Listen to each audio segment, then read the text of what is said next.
Welcome my dear students and parents, consulting MBBS. आज आपके लिए आपके मन की बात, बिल्कुल आपके मन की बात कहने के लिए आया है। क्या है वो मन की बात? आपने पेपर दिया है, आप एक्सपेक्ट कर रहे हैं रिजल्ट कब आएगा। रिजल्ट आपको मालूम है 14 जून को आएगा। बहुत सारे डेवलपमेंट्स हुए, एक एक करके बात करते हैं। सबसे पहले मैं आपको बताता हूं कि आपका जो नीट का एग्जाम हुआ है, आप जिस रिजल्ट का वेट कर रहे हो, बड़ी बेसब्री के साथ वेट कर रहे हो, उसमें एक डेवलपमेंट ये हुआ था कि जब आपका पेपर हुआ तो आपने ये सोचा कि पटना के बेसिस पर, जो पटना में एक पेपर लीक हुआ, उसके बेसिस पे गिरफ्तारियां हुई, उसके बेसिस पर एक पूरी ऑल इंडिया न्यूज बनी और आपको ये एक्सपेक्टेशन, आपके पेरेंट्स को ये एक्सपेक्टेशन लग गई कि शायद नीट का पेपर पुनः होगा, दोबारा होगा। पर ऐसा नहीं हुआ। नीट का पेपर दोबारा नहीं हुआ। सुप्रीम कोर्ट में भी यह केस गया और सुप्रीम कोर्ट ने जो रिजल्ट है, जो 14 जून को रिजल्ट आने वाला है, उस पर रोक लगाने से मना कर दिया और अब आपका रिजल्ट 14 जून को आएगा। इस बार करीब 4 लाख स्टूडेंट्स ज्यादा बैठे हैं in comparison to last year. मैंने और मेरी टीम ने आज ये वीडियो इसलिए बनाया है कि आप सब लोग हमें डेली बेसिस पर कॉल कर रहे हैं, पूछ रहे हैं, अपना एक्सपेक्टेड स्कोर हमें बता रहे हैं और पूछ रहे हैं कि हम किस कॉलेज में जा सकते हैं, हम किस कॉलेज में एडमिशन पा सकते हैं। तो मैंने और मेरी टीम ने ये ऑल इंडिया रैंक का आपका एक ये बनाया है वीडियो, जिसमें हम आपके साथ डिस्कस करेंगे कि ये एक्सपेक्टेड एआईआर इस बार क्या जा सकती है। ये मेरी और मेरी टीम की एक डिटेल्ड एनालिसिस है, डिटेल्ड एनालिटिक्स है। ये एक्सपेक्टेड है, मैं आपको डिस्क्लेमर दे रहा हूं, मैं ये नहीं कह रहा कि ये ही होगा, पर अपने एक्सपीरियंस के बेसिस पर, जो वर्षों से हम काम कर रहे हैं, जो वर्षों से हम इस चीज को एनालाइज कर रहे हैं, नीट के स्कोर्स को, हम बता सकते हैं कि ये एक्सपेक्टेड स्कोर क्या होगा। तो ये एक्सपेक्टेड एआईआर पे आज हम डिस्कस करेंगे, उन फैक्टर्स पे भी डिस्कस करेंगे जो एआईआर को अफेक्ट करते हैं। सारी बातें डिटेल में समझेंगे। तो आप लगातार हमारे साथ बने रहिए, आप लगातार इस वीडियो को देखते रहिए, पूरा एंड तक देखिएगा इस वीडियो को। अब मैं आपको बताता हूं, मैं ये एआईआर जो आज डिस्कस करूंगा वो डिस्कस करूंगा 720 से 650 तक की, यानी जो 720 मार्क्स आते हैं, टॉप जो टोटल मार्क्स हैं, उससे 650 मार्क्स तक की रेंज की बात करूंगा। यानी बात करूंगा 700 से 690, 690 से 680, 670, 660 और 650 की रेंज में जो ऑल इंडिया रैंक क्या एक्सपेक्टेड है, जो स्टूडेंट्स के मार्क्स इस रेंज में आएंगे, उनकी जो एक्सपेक्टेड एआईआर है वो क्या बनेगी। आपको एक डिटेल्ड एनालिसिस के माध्यम से समझाता हूं कि ये एआईआर हमने और हमारी टीम ने कैसे ये फिगर्स आपके लिए जॉट आउट करे हैं और कैसे ये फिगर्स हम आपको समझा पा रहे हैं। तो आपको वो एनालिसिस समझाता हूं। सबसे पहले मैं आपको बताता हूं एक कंपैरेटिवली 2023, 2022 और 2024 के ओवरऑल एनालिसिस के हिसाब से। आप ये देखिए, ये नीट यूजी की बात कर रहे हैं हम 2024 की। मैंने यहां पे स्पेसिफिकली लिखा हुआ है कि ये एक्सपेक्टेड ऑल इंडिया रैंक है। पहले आप देखिए 2022 में जो नंबर ऑफ स्टूडेंट्स अपीयर हुए थे नीट यूजी के लिए, वो थे 17,64,000, यानी 17,64,000 appeared in 2022 in NEET UG exam. Okay, और ये कितने, आपको बताता हूं कि इसकी परसेंटेज का माध्यम क्या था वो भी आपको बताऊंगा। 2023 के अंदर ये स्टूडेंट्स कितने हो गए? ये स्टूडेंट्स हो गए 20,38,000, 20,38,000 स्टूडेंट्स हो गए। यानी जो 17,64,000 थे वो 2023 में बढ़कर हो गए 20,38,000। परसेंटेज ऑफ इंक्रीमेंट क्या हुआ? परसेंटेज ऑफ इंक्रीमेंट हुआ 16% का, यानी 16% स्टूडेंट्स बढ़ गए। ये एक फैक्टर है। This is one of the major factor and one factor. मैं ऑल फैक्टर्स की भी बात करूंगा। अब इस फैक्टर को समझने के बाद जो मैं रेंज की बात कर रहा था, उस रेंज को आपको समझाता हूं। Number of students who secured up to 650 marks, that is between 720 to 650। जो मैंने अभी स्टार्टिंग में कहा कि आज मैं जो बात कर रहा हूं वो 720 से 650 मार्क्स के स्टूडेंट्स की और उस रेंज की बात कर रहा हूं जो स्टूडेंट्स इस रेंज में फॉल आउट करेंगे। आप देखिए कि 720 से 650 की रेंज में 2020 अप्रोक्सीमेटली 4700 बच्चे थे, 4,700 students were there. Now in 2023 these students increased to 7,300 यानी 7,300 स्टूडेंट्स हो गए, 4700 से हो गए 7,300। परसेंटेज ऑफ इंक्रीमेंट क्या रहा? परसेंटेज ऑफ इंक्रीमेंट रहा 55% अप्रोक्सीमेटली का, यानी 55% उस 720 से 650 की रेंज में आ गए। अब जरा एनालिसिस करिए, जो स्टूडेंट्स बढ़े वो बढ़े 16% और जो इस रेंज में आ गए वो आए 55%। तो अगर मैं ये मानूं कि इस 55% के अंदर पूरे ये 16% स्टूडेंट्स इस आपकी रेंज में आए होंगे, इस मार्क्स रेंज में आए होंगे, बाकी के 39 जो परसेंटेज का इंक्रीमेंट हुआ है वो किन फैक्टर्स के कारण हुआ? वो अदर फैक्टर्स के कारण हुआ जो अभी मैं आपको बताऊंगा। You are getting my point. 55% का इंक्रीमेंट हुआ इस रेंज ऑफ मार्क्स में स्टूडेंट्स का 4700 से 7300 हो गए, जिसमें हमने मान लिया कि पूरा 16% का वो बच्चों का इंक्रीमेंट है जो अक्रॉस हमारा मिला होगा। यानी हम बात कर रहे हैं 720 से 710, 710 से 700, 700 से 690, सब में 16% का इंक्रीमेंट तो हुआ ही होगा, मगर बाकी का जो 55% में से हम 16 घटाएंगे 39% हुआ, वो अदर फैक्टर्स के कारण हुआ। वो फैक्टर्स क्या हैं हम आपके साथ अभी आगे डिस्कस करेंगे। अभी मैंने आपको 2023 और 22 के बीच की एनालिसिस समझाई कि इंक्रीमेंट हुआ 16% ओवरऑल स्टूडेंट्स का और 55% इस रेंज के अंदर स्टूडेंट्स बढ़ गए। 39% अदर फैक्टर्स के कारण बढ़े। वो 39% फैक्टर्स क्या हैं? वो कौन से फैक्टर्स हैं? पहला जो सबसे बड़ा फैक्टर है मैंने आपको बताया, increase in the number of students. अगर आप 23 और 24 को भी कंपैरिजन करेंगे तो आप देखेंगे कि 23 में 20,38,000 स्टूडेंट्स बैठे हैं, जबकि 2024 यानी इस साल नीट यूजी के अंदर 24 लाख बच्चा बैठा है अप्रोक्सीमेटली।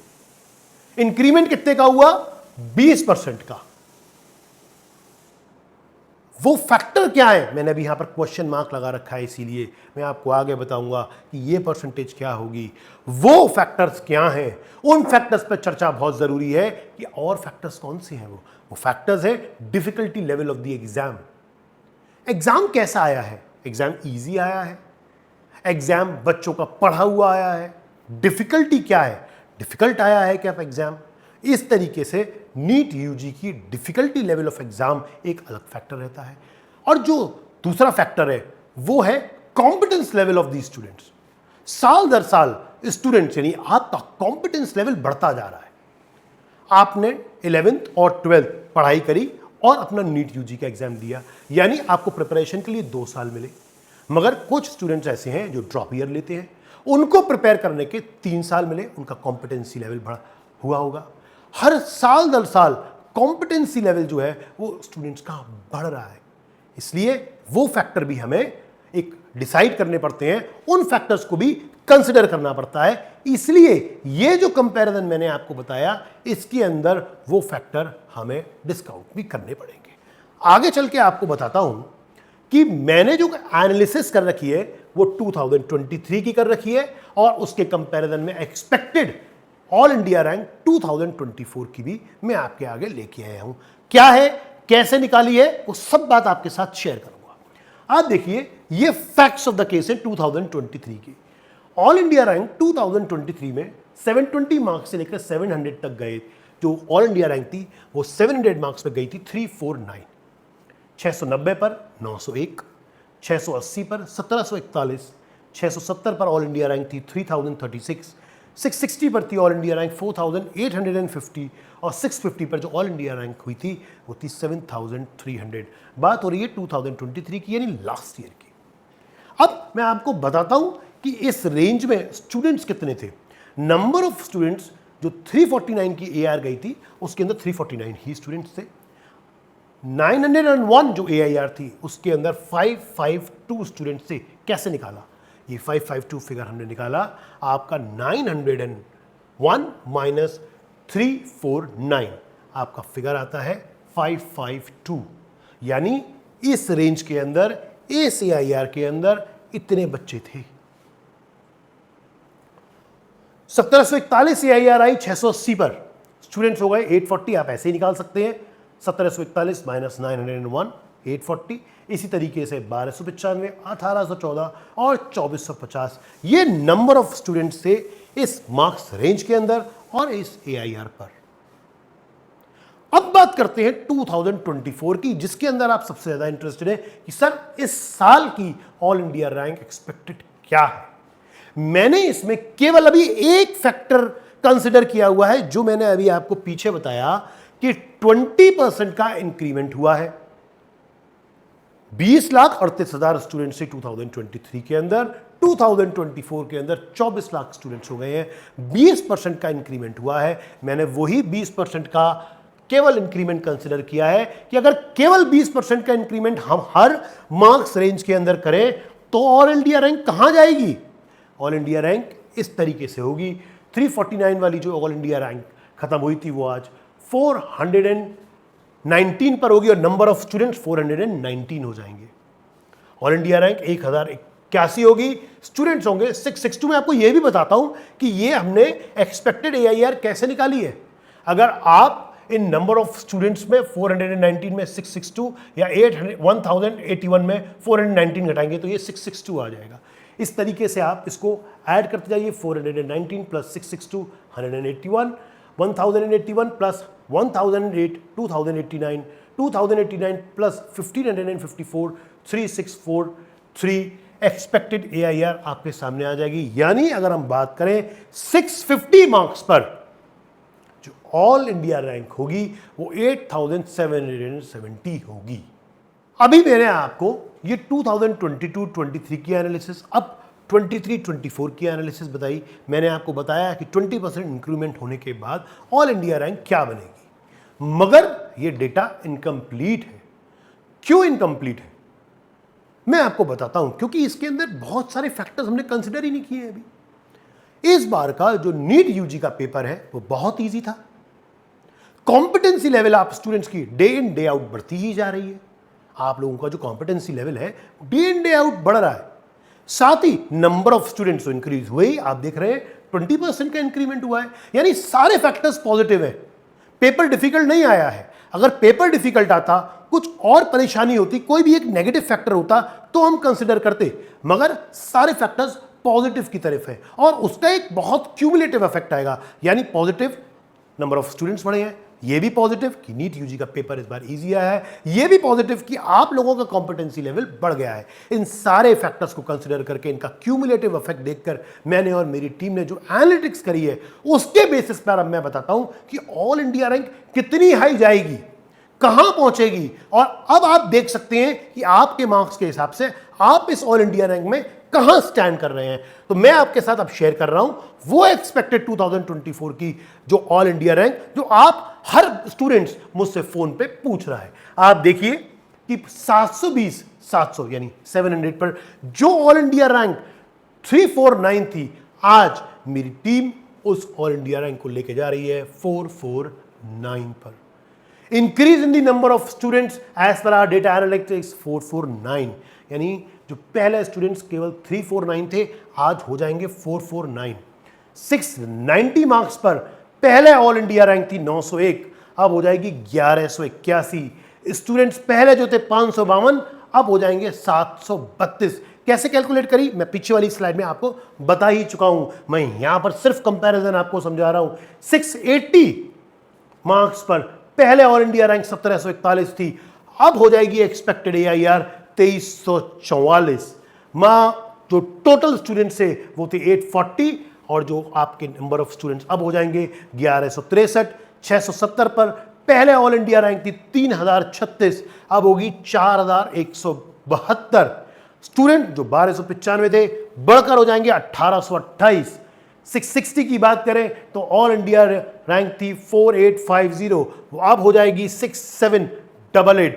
नंबर ऑफ स्टूडेंट्स 1814 से बढ़कर हो जाएंगे 2616 और 650 वाली जो 7300 पे चली गई थी ऑल इंडिया रैंक, अब हो जाएगी 10,000 को भी क्रॉस करके लगभग 10,359। अगेन ये एक्सपेक्टेशन है, मगर हमारी जो एक्सपेक्टेड चीज़ें हैं वो बहुत डीप एनालिसिस और एनालिटिक्स के बेसिस पर बनती हैं, इसलिए हम प्लस माइनस की बात नहीं करेंगे, ये लगभग इसी तरीके से जाएगी पूरी एनालिटिक्स में। लास्ट स्लाइड में आपको बता चुका हूं, एक स्नैपशॉट और मैंने आपके लिए तैयार किया है। क्या है वो स्नैपशॉट? आप चाहें तो इसका स्क्रीनशॉट ले सकते हैं इस YouTube वीडियो पर। आप देखिए कि 700 की रेंज वाली बात हम जो कर रहे थे, पहले जो ऑल इंडिया रैंक 349 गई थी वो 449 हो जाएगी, 690 पर 901 जो थी वो 1181 हो जाएगी, और 680 पर जो 1741 गई थी ऑल इंडिया रैंक वो 2344 हो जाएगी। 670 जो पहले थी 3036 ऑल इंडिया रैंक वो हो जाएगी 4172। 660 पर 4850 थी, अब हो जाएगी 6788। बात करते हैं हम लास्ट 650 की, जो पहले 7300 थी वो अब 10,000 को भी क्रॉस करके 10,359 ऑल इंडिया रैंक एक्सपेक्टेड है at this marks. So students who want support, who want guidance, who want counseling can call us at our given support numbers. आप हमसे कांटेक्ट कर सकते हैं। हमारी पेड काउंसलिंग भी अवेलेबल है। हमारी पेड काउंसलिंग बहुत अफोर्डेबल रेट्स पर अवेलेबल है। You can call us at our given support numbers. ऐसी जानकारी के लिए आप हमारे टेलीग्राम चैनल को ज्वाइन कर सकते हैं। वहां पर डेली बेसिस पर नोटिफिकेशंस और अपडेट्स आपके साथ शेयर किए जाते हैं ताकि आप अपने आप को अपडेट रख सकें। हमारे यूट्यूब चैनल को सब्सक्राइब करना न भूलिएगा। इस तरीके की इंफॉर्मेशंस आपको मिलती रहेंगी जिससे आपको ये मालूम हो कि आप कहां स्टैंड कर रहे हैं, आपको अपनी क्या प्रिपरेशन करनी है, कैसी प्रिपरेशन करनी है। Thank you students, stay focused and keep working hard.